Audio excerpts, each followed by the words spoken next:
Bonjour à tous, bienvenue dans votre émission La vie en Vosges. Aujourd'hui, nous parlerons littérature et cinéma avec nos deux invités. Il a écrit Leurs enfants après eux et Connemara, notamment l'écrivain Nicolas Mathieu, prix Goncourt en 2018, est avec nous aujourd'hui. À ses côtés, Emmanuel Georges, le fondateur de Supermouche Productions, qui produit depuis plus de 20 ans documentaires, concerts, pièces de théâtre et films.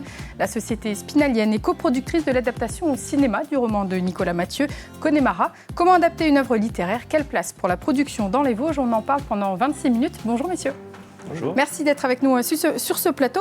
Alors on va commencer avec une question très simple. Comment l'idée d'adapter Connemara au cinéma a-t-elle émergé? Nicolas, Emmanuel, d'où vient cette idée? Pour tout vous dire, ça faisait quand même un petit moment que je tournais autour de Nicolas Mathieu, et depuis le premier roman, c'est-à-dire qu'aux Animaux la guerre, je me souviens exactement, je passais tout à l'heure à côté de la Maison Romaine, et je me souviens exactement du moment où je lui avais posé la question, est-ce que éventuellement ces droits-là... Et là, il m'avait dit, oui, ça a été préempté, mais je ne sais pas si ça va arriver au bout. Et puis, on connaît la suite. Leurs enfants, après eux, ça a été la même chose. À un moment, j'ai eu ce rêve de l'adapter et on était en bagarre avec d'autres producteurs, voilà, et on a échoué. Et quand Nicolas m'a dit, écoute, j'ai encore un autre roman, voilà, on s'est dit, bon, avec Alex Lutz, puisqu'on était avec Alex sur le précédent. On l'a lu et immédiatement, on s'est dit, c'est une évidence pour nous, le sujet, le contexte, le lieu. On avait tout de suite les images et on était tellement attachés à cette histoire et au fait que ça se tourne ici que c'était impossible qu'on ne le fasse pas. C'est ça, il y avait la société spinalienne, il y avait Nicolas Mathieu qui était spinalien, Alex Lutz qui est alsacien, bon, on l'accepte. Et là, finalement, tout était fait pour que ce soit fait ici. Oui, tout à fait. Non, mais toutes les planètes étaient alignées pour mettre ça en place. Et ce que je dis souvent, c'est que ça arrive une seule fois dans une vie de producteur d'arriver à avoir cette ligne-là. Donc c'était évident. C'était évident.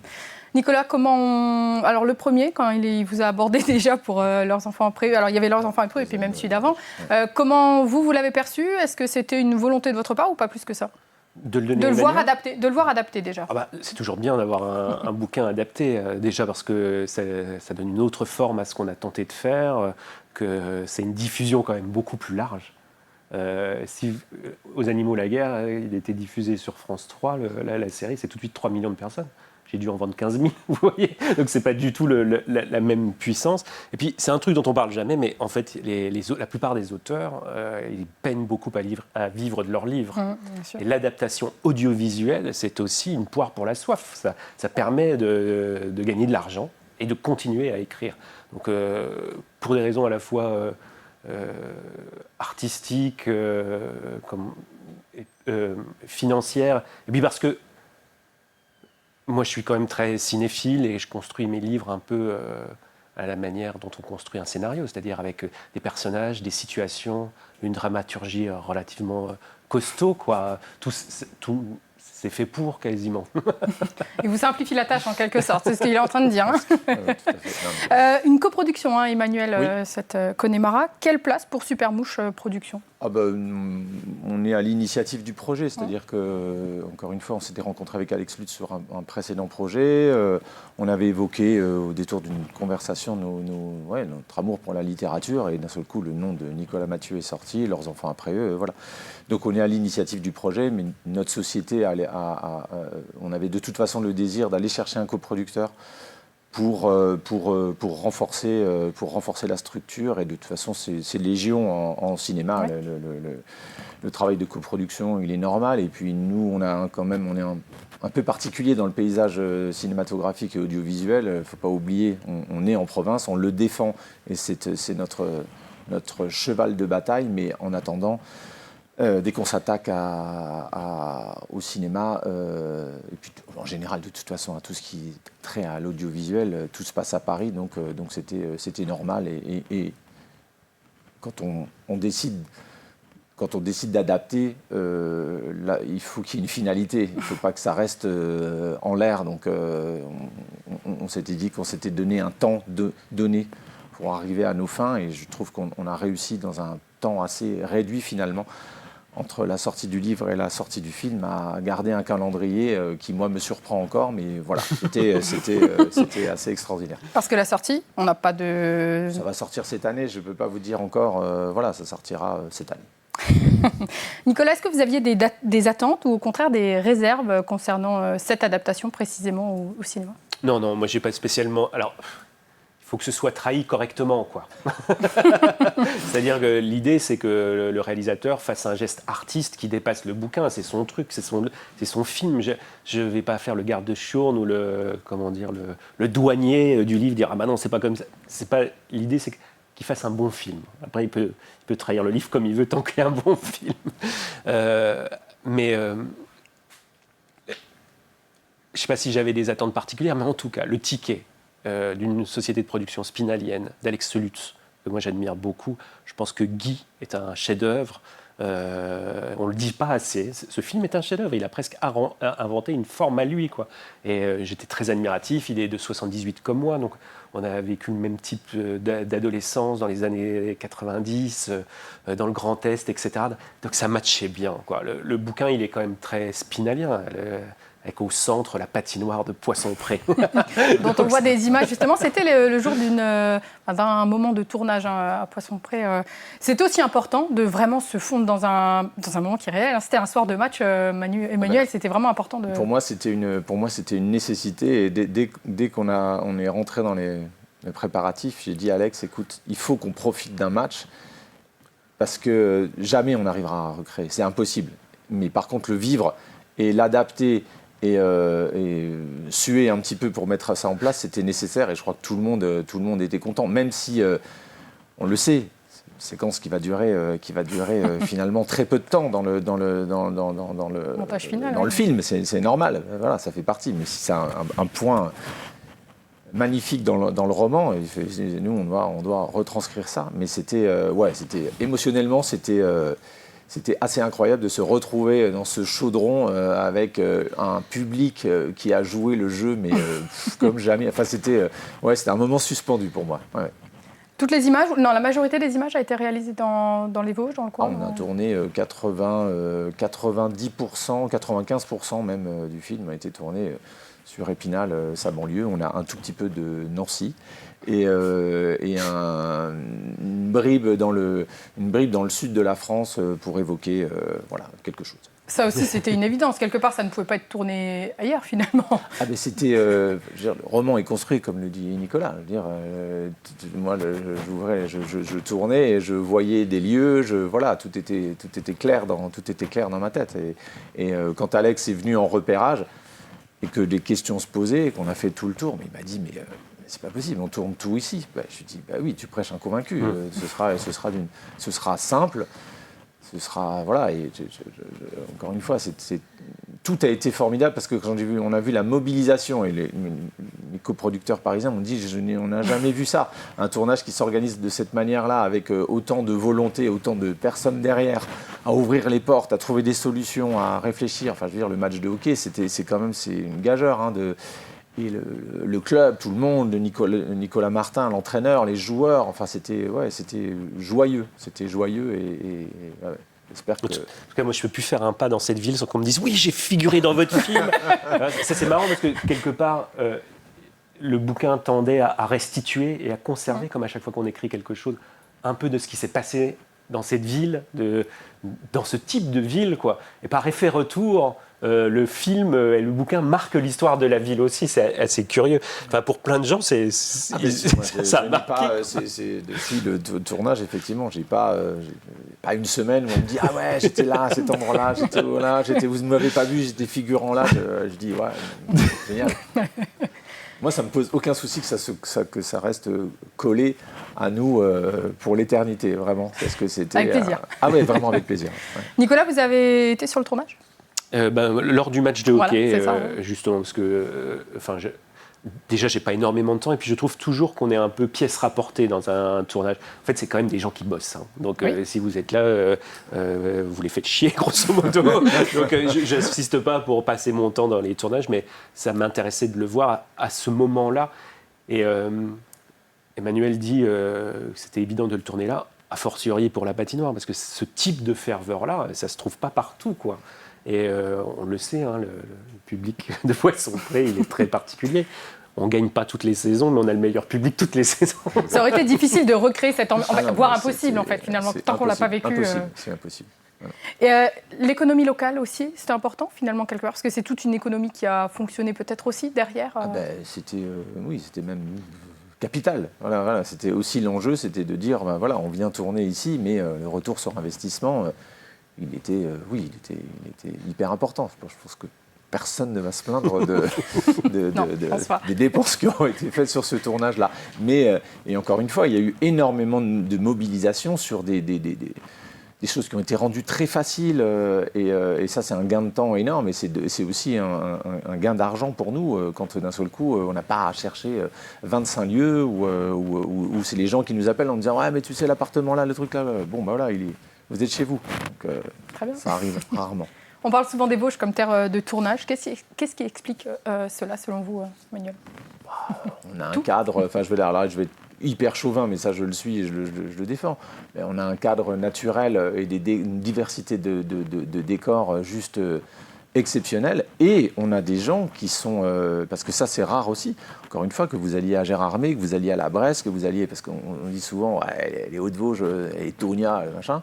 Ben non, les gens sont hyper motivés à l'idée d'accueillir des tournages et ils se mettent en quatre pour accueillir. Et c'est vraiment une réalité. Moi, tous les producteurs avec qui que je côtoie et qui sont passés par les Vosges, ils me disent waouh, voilà. Quelques-uns qui nous parlent de la météo, mais bon, il faut bien parler qu'ils aillent en Bretagne s'ils ne sont pas contents. Voilà. Et non, on a un cadre, voilà, encore une fois, une diversité de décors extraordinaire.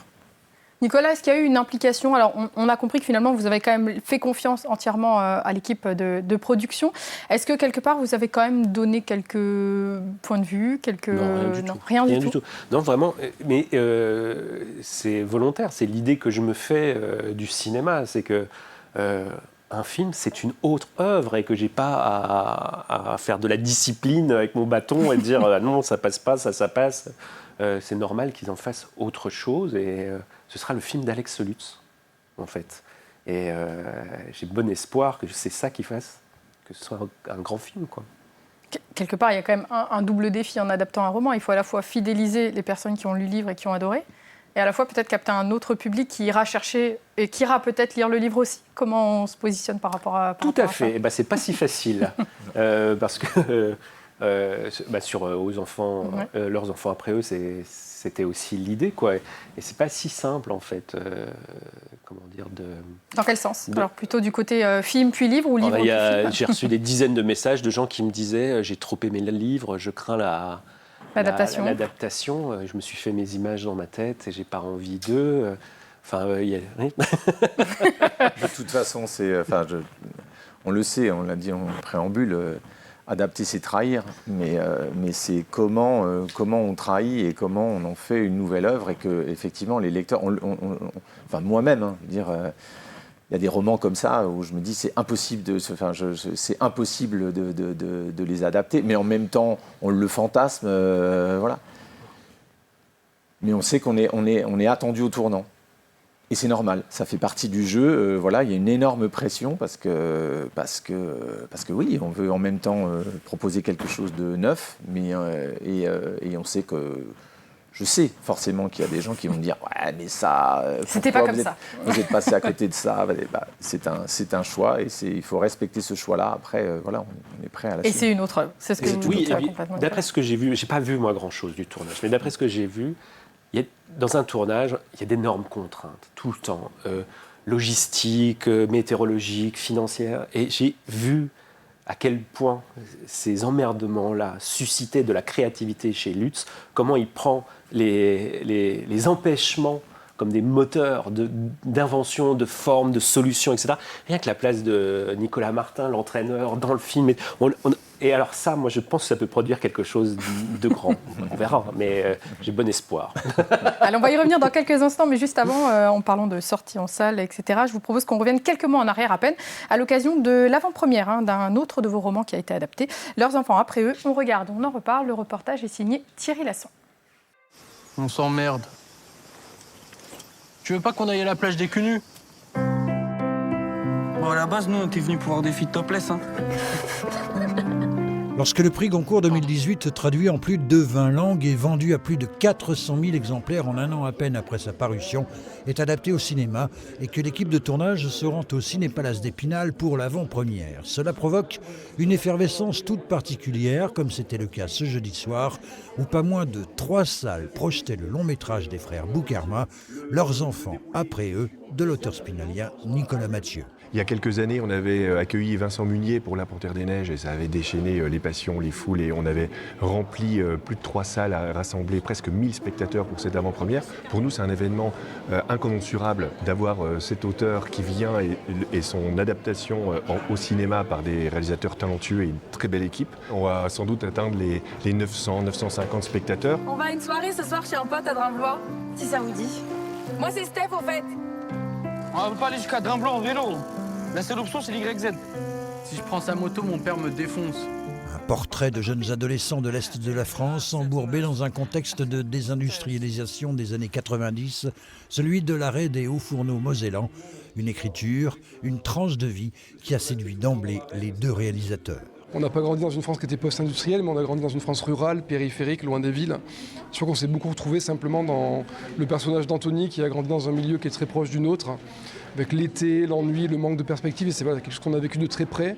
Je crois qu'on a eu la sensation qu'avec ce roman-là, on pourrait peut-être faire notre film le plus personnel, paradoxalement. Je crois que dans le roman de Nicolas Mathieu, ce qu'on trouve très beau, c'est qu'il mélange digression sociologique pointue, et en même temps, il y a un truc très accessible, il y a du genre aussi, il y a du western, il y a du thriller, et nous, on avait à cœur de restituer ça dans le film, justement aussi pour que le film ait une ampleur qui le rende aussi accessible aux gens, quoi.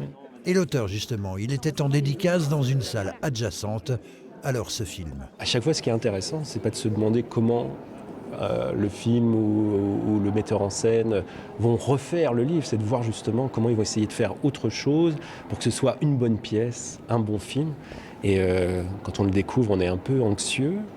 Et puis en l'occurrence, on est très content. Alors Nicolas, comment vous avez réagi à la sortie de ce film, hein? Quelle a été votre première réaction? Je me souviens l'avoir vu très tôt, moi, un montage qui n'était même pas final. Et honnêtement, j'avais pas de distance critique. Je l'ai adoré, mais pour des raisons qui ne sont pas forcément les bonnes, quoi. J'étais hyper ému de voir des personnages qui viennent pas de nulle part, moi, dans ma vie, en fait. Quand j'ai vu le père, le louche, il me rappelait le mien. Même si j'ai pas du tout grandi dans des conditions aussi difficiles, mais les lieux, les émotions, les histoires d'amour à sens unique, tout ça, ça a tellement irrigué ma vie. Moi, j'étais vraiment, vraiment bouleversé pour la première fois que j'ai vu le film. Il y a toujours des sujets forts, hein, dans les 2 romans de Nicolas Mathieu. C'est aussi un défi de les adapter au cinéma pour vraiment refléter quand même ce qu'il a voulu montrer, les émotions, le passé, le ressenti, tout ça. Il y a un vrai défi derrière. Ça traverse tout le temps, et justement, effectivement, ces 2 personnages forts, là, ces 2 destins croisés au départ, c'est ce qui est formidable dans le roman, et c'est toute la gageure pour nous aussi, c'est tout ce moment où ces deux personnages-là, on sait qu'à un moment ou un autre, ils vont se retrouver, mais comment ils vont se retrouver et dans quelles conditions, ça c'est tellement cinématographique aussi.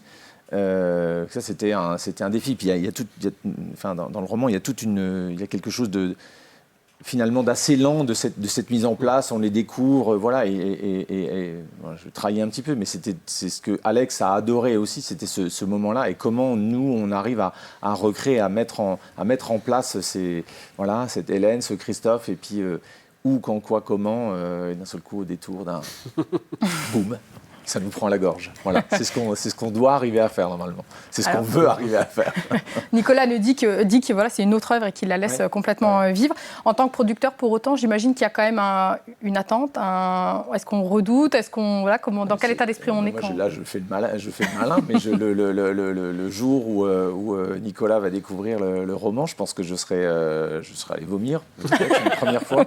Oui, bien sûr. Non, il y a une. Oui, je le disais tout à l'heure, c'est comment cette trahison, parce qu'il y a forcément trahison, va être accueillie par Nicolas, et c'est sûr et certain. Mais en même temps, c'est stressant, mais c'est hyper excitant parce qu'on sait on a eu le désir de faire quelque chose de radical, on va dire. Voilà. Vous avez rien vu encore du tournage de Connemara? Aucune image? Non. Voilà, pour l'instant, pour l'instant, rien du tout, non. On ne peut pas s'exprimer là-dessus. Est-ce que l'adaptation de Connemara et les autres ont eu un impact sur vos projets? Est-ce que vous avez pensé différemment vos autres romans? Mais je pense que c'est un impact négatif. Dans quel C'est-à-dire sens? que je me suis rendu compte, par exemple, j'ai quand même passé beaucoup de temps à faire la promo de leurs enfants après eux. Et ce qu'on apprécie du côté du cinéma dans mes bouquins, c'est-à-dire qu'il y ait une narration forte, que ça tire bien, qu'il y ait des situations costauds, que ça fasse que ça donne les bases d'un bon film possible. En fait, le souci littéraire, c'est pas forcément celui-là. Et qu'en insistant trop là-dessus, quand je reviens à ma table de travail et qu'il faut écrire un roman, ça surpondère cet aspect-là, alors qu'à la fin, moi, je dois être plus attentif à des choses qui sont de l'ordre de l'écriture, du temps qui passe, de dire des choses peut-être plus subliminales, d'oser aussi de... C'est pas la même écriture de toute façon. Il y a des choses qui peuvent se rejoindre, mais on peut être contaminé par le souci de l'efficacité narrative cinématographique. Et donc maintenant, je me méfie un peu de ça. Vous anticipez les prochaines adaptations, en fait, c'est ça? Justement, j'aimerais ne pas trop faire ça, parce que là, on peut tomber dans un biais qui est d'écrire pour le cinéma au lieu de faire des romans, quoi. Et c'est pas l'objectif, en tout cas, pour l'instant. Non, parce que moi, j'ai quand même ce que je tiens moi, c'est la littérature, mon truc, à la fin. Il ne faut pas perdre ce cap-là. L'objectif, c'est quand même la littérature. Voilà. Parce que nous, c'est tout sauf de la littérature. Non, mais c'est une réalité. C'est un exercice vraiment complètement différent. L'écriture de scénario et l'écriture d'un roman, c'est quand même à l'opposé. Emmanuel, du côté de Supermouche, travailler sur plusieurs projets en même temps, j'imagine, en ce moment, comment se porte l'activité, la production? Oui, on est en train de réfléchir à une autre adaptation, mais rien à voir, qui là pour le coup est plus tiré vers la comédie, des projets d'écriture de séries, et puis on a toujours notre activité sur le spectacle vivant naturellement, et puis le documentaire, donc oui, ça fourmille. La production dans les Vosges, vous parliez tout à l'heure que tout se passait à Paris. Comment on fait pour continuer à se faire sa notoriété, continuer à avoir des beaux projets quand on est dans les Vosges? C'est possible, visiblement. C'est possible. Après, c'est une bataille. Je veux dire, je ne le nie pas. Avoir décidé de s'installer ici à Épinal, il y a 20 ans maintenant, c'était quand même un tout petit peu lunaire. Mais je ne le regrette pas. C'est plus long, de toute façon c'est plus long, on ne va pas se leurrer. Maintenant, il y a un écosystème à trouver, il faut faire venir des gens, parce que nous tout seuls, on a notre activité et tout, mais moi je rêve de construire quelque chose avec beaucoup de personnes autour, et puis j'ai un rêve secret autour justement de la problématique d'écriture, parce que s'il y a bien une chose qui est importante dans le cinéma, enfin dans tout ce qu'on fait, c'est l'écriture. Je voudrais bien... Et pourtant, et en plus, on a des grands scénaristes. Je veux dire, dans les Vosges, c'est quand même fou. Alors, entre les romanciers, entre Nicolas, entre Feu Jean-Paul Didier Laurent, on parlait de Marianne Pourchet. On a aussi notre cher Pierre Pelot. En roman, on a Olivier Demangel, qui est un des scénaristes les plus demandés. C'est quand même quelqu'un qui vient des Vosges. Il y a plein de gens. Là, j'étais encore avec Romain Corrigitor, qui est juste, lui, à la frontière entre les Vosges et l'Alsace. Voilà. Et la matière première, c'est l'écriture. Et si tu fais un pool d'écriture ou une école ou les ateliers, moi je veux bien en animer. Je cherche à faire des trucs comme ça. Voilà. C'est un projet né sur ce plateau. Voilà. On a plus qu'à aller voir les politiques. Nicolas, la littérature, c'est pas forcément Paris. Vous jonglez encore entre Paris, la région parisienne en tout cas, et la Lorraine. La littérature, je trouve que c'est pas du tout Paris, mais c'est-à-dire on peut écrire à peu près n'importe où. Vous savez que la Creuse est un spot littéraire majeur en France. Déjà, on n'est dérangé par rien. Mais alors voilà, et puis en fait c'est des choses dont on n'ose jamais parler pour les métiers artistiques, mais les enjeux financiers sont majeurs et quand on ne gagne pas une thune, c'est mieux d'être en province. Et donc il y a beaucoup d'auteurs qui vivent partout en France et pas à Paris. Après il y a le Landerneau du livre qui là reste très parisien. Moi, maintenant j'habite dans le Grand Est, je suis souvent à Paris, mais le monde que je sais raconter et dont j'ai envie de parler, ça reste quand même la province. Ouais. Un autre roman en écriture ? Alors oui, dans la difficulté, je ne vous le cache pas, mais il est commencé. Il est en écriture. Voilà. Et sans déflorer le sujet, parce que vu là où j'en suis, ça peut encore changer. Mais disons que d'un livre à l'autre, il y a des sujets qui sont repris, réexplorés, redéployés, à nouveau frais. On va dire que là, les relations des pères et des fils pourraient être importantes. Voilà. Affaire à suivre. Alors. C'est drôle, c'est le sujet du nouveau spectacle d'Alex Lutz. Ah bah, voilà. Il y a un lien. C'est générationnel, manifestement. On reverra ça peut-être dans quelques années pour la prochaine adaptation. Merci à tous les deux d'avoir été sur notre plateau. Merci à toute l'équipe pour la réalisation de cette émission. Moi, je vous donne rendez-vous la semaine prochaine et je vous souhaite une très bonne semaine sur Vosges Télé. À bientôt.